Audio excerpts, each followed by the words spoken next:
La première fois qu'on ramasse un cancer comme ça, ça peut un coup de bambou qui nous tombe sur la tête, mais sans avoir aucun symptôme de quoi que ce soit. Puis on commence les chimios, et là on apprend ce que c'est que d'être malade. Là on est vraiment, vraiment malade. Mais en fait on a l'impression qu'on prend 56 médicaments pour une chimio qui abîme tout le reste.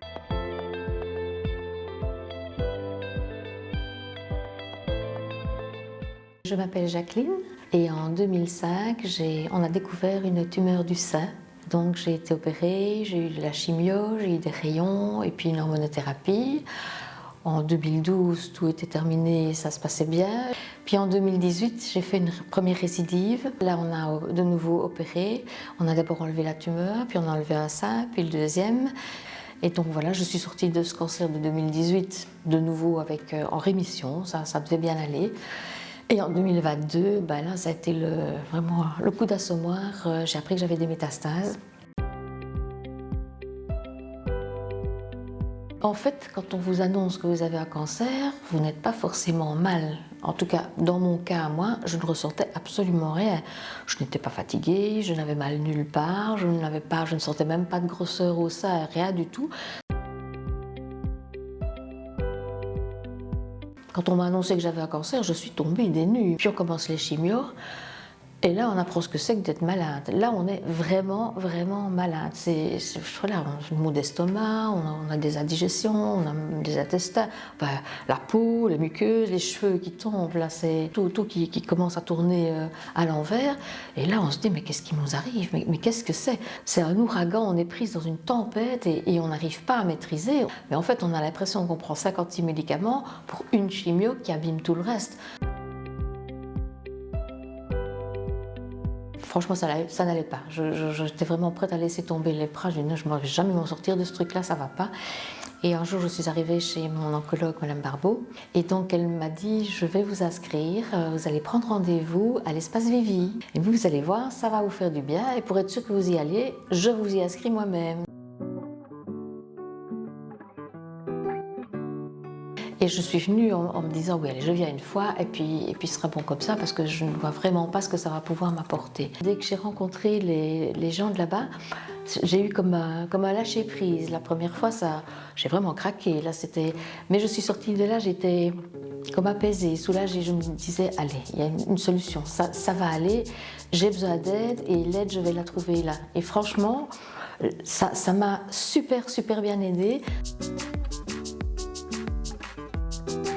On va vraiment chercher les ressources de la personne et on s'attaque au bien-être, vraiment. Et on essaie de retrouver une qualité de vie et on nous apprend surtout, et ça pour moi c'était le plus important, prenez soin de vous, pensez à vous avant de penser aux autres. Je ne suis pas quelqu'un qui va facilement s'occuper de moi, tandis qu'ici, on m'oblige on s'occupe de moi, donc je peux vraiment lâcher prise et me laisser aller, c'est vraiment fantastique.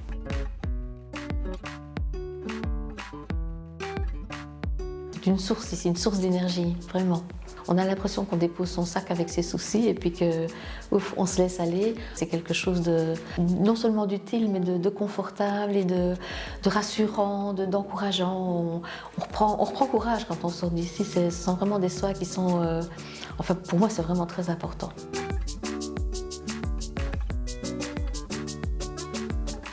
J'ai fait les fleurs de Bach, parce que là aussi, au niveau émotionnel, c'est une tempête aussi. J'ai fait des massages du corps, massage des mains, l'esthétique aussi. On reprend un peu contact avec, parce qu'on se sent pas bien quand on a un teint qui n'en est pas un, les sourcils qui sont plus là, c'est pas agréable. Et quand on retrouve un peu de couleur, une façon de s'habiller, une façon de... On se sent repris en charge et si on doit le faire tout seul, on ne le fait pas. On est trop fatigué. Et qu'avec quelqu'un à côté qui le fait et qui n'est pas non plus quelqu'un de la famille qui va vous dire « Allez, tout à secouer ». Non, ici c'est gentiment dit, c'est gentiment fait et donc ça vient naturellement. Et alors il y a les ateliers de groupe aussi qui, petit à petit, on est toutes dans le même cas. Toutes et tous, parce qu'il y a des hommes qui viennent aussi. On sait parler ensemble sans s'apesantir, sans trop, donc c'est déjà une bonne chose. On est tous dans le même bain, donc on sait de quoi on parle.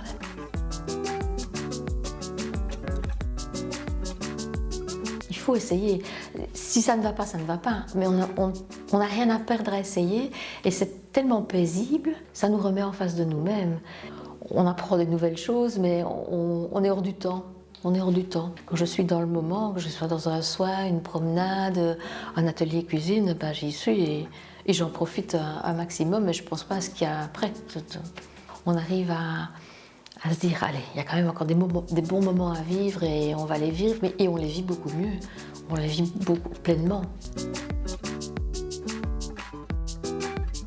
J'ai appris ça avec Vivi, à me dire maintenant, je ne suis pas bien, et ben je m'arrête. Se respecter soi-même et respecter ses temps de pause, respecter son rythme de vie et se dire, ben oui, ça je ne sais plus le faire, ben je ne le fais plus, c'est tout, je fais autre chose à la place.